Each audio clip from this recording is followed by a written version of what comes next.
Hello friends, welcome back to the many video guys and my YouTube channel guys. Today friend we are going to talk about guys Realme phone sound and vibration setting guys. Today I will show you how to enable do not disturb mode setting and friend, how can we use today I will show you in this video guys. So before starting video friend, first of all go and subscribe the channel guys, click the bell icon, like the video. So friend, now let's see guys how can we enable do not disturb mode setting and how can we use open your phone setting guys first of all. Then guys scroll it. Friends, you can see this type of settings. So friends, you can see guys your Realme phone guys sound and vibration guys tap here.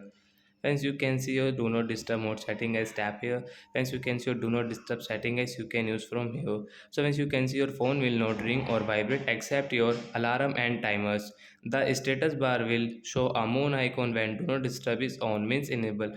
So we will enable from this right here. After enable guys, you can see guys status bar will show this moon icon. So when you can see guys our phone will not ring or vibrate except alarm and timers. So friends, your phone will not ring and vibrate except your alarm and timer setting guys.